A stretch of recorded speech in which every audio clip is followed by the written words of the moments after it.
कांग्रेस नेता खड़गे, सोनिया और अधीर ने रामलला प्राण प्रतिष्ठा कार्यक्रम में जाने से किया इनकार। बीजेपी आरएसएस का इवेंट बताकर न्योते को ठुकराया। राम जन्मभूमि तीर्थ ट्रस्ट के महामंत्री चंपत राय बोले, न्योता देना हमारा काम, आना ना आना मेहमान पर निर्भर करता है। कांग्रेस के अयोध्या का न्योता ठुकराने पर बरसी बीजेपी, कहा नकारात्मक कट्टरपंथ की राजनीति करती है कांग्रेस, ये गांधी नहीं नेहरू की कांग्रेस है।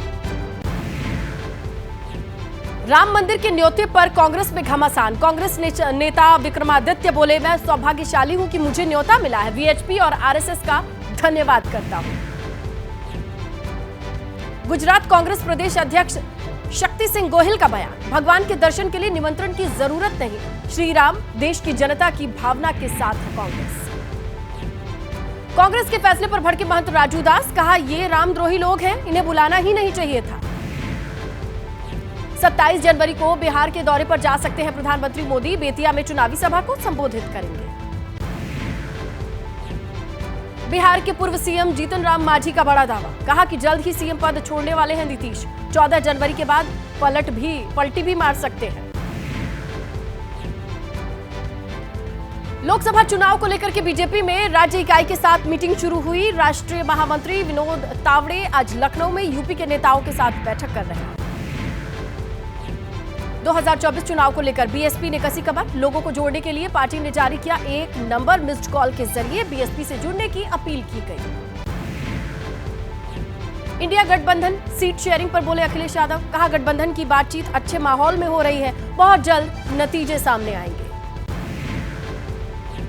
बंगाल में ईडी पर हमले पर सड़क पर उतरी बीजेपी, कोलकाता में सुकांत मजूमदार की अगुवाई में थाने का घेराव किया गया, पुलिस से धक्का मुक्की भी हुई। नॉर्थ 24 परगना में भी बीजेपी का विरोध प्रदर्शन, ईडी अधिकारियों पर हमले का विरोध जताया, टीएमसी के खिलाफ नारेबाजी की।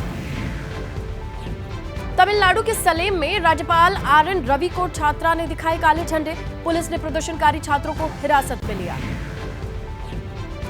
पूर्व सीएम फारूक अब्दुल्ला आज ईडी के सामने नहीं होंगे पेश, 20 साल पुराने मनी लॉन्ड्रिंग केस में पूछताछ के लिए बुलाया गया था। यूएई के राष्ट्रपति से मुलाकात पर ओवैसी का पीएम मोदी पर तंज, कहा पीएम मोदी को एएमयू और एएमयू के मुसलमान से नफरत, यूएई शेख से भाई की तरह मिलते हैं गले। महाराष्ट्र में अब एनसीपी विधायकों की अयोग्यता मामले में 31 जनवरी को आ सकता है फैसला, कल शिवसेना पर आए फैसले के खिलाफ ठाणे में लगे पोस्टर। संसद का बजट सत्र 31 जनवरी से 9 फरवरी तक चलेगा, 1 फरवरी को वित्त मंत्री निर्मला सीतारमण पेश करेंगी बजट। लंदन दौरे पर गए राजनाथ सिंह का चीन पर बड़ा बयान, कहा कि चीन की सोच बदली है, चीन ने माना भारत शक्तिशाली देश है। सेना प्रमुख जनरल मनोज पांडे ने भारत की विभिन्न सीमाओं को लेकर सुरक्षा अपडेट दिया, बोले उत्तरी सीमा पर हालात स्थिर मगर संवेदनशील। जम्मू में सुरक्षा व्यवस्था को लेकर एलजी की अध्यक्षता में सुरक्षा बलों की बैठक, डीजी एडीजी समेत सभी जिलों के डीआईजी एसएसपी शामिल। गैंगस्टर के खिलाफ एक्शन में एनआईए, दिल्ली हरियाणा पंजाब राजस्थान और यूपी में 32 जगहों पर छापेमारी की।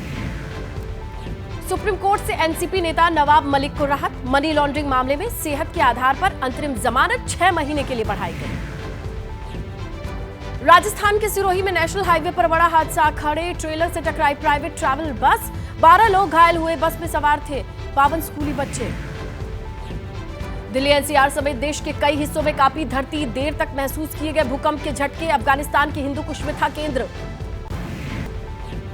रामलला की प्राण प्रतिष्ठा के भव्य कार्यक्रम से पहले तेजी पर काम, मंदिर की सजावट का काम जारी, मंदिर के भीतर 4 सोने की परत वाले दरवाजे लगाए गए। केंद्रीय मंत्री ज्योतिरादित्य सिंधिया का बड़ा ऐलान, कहा अयोध्या एयरपोर्ट का होगा विस्तार, जल्द ही फेज 2 की शुरुआत होगी। अबू धाबी के पहले हिंदू मंदिर का निर्माण कार्य लगभग पूरा, 14 फरवरी को पीएम मोदी करेंगे उद्घाटन, मंदिर में बनाया गया है राम दरबार।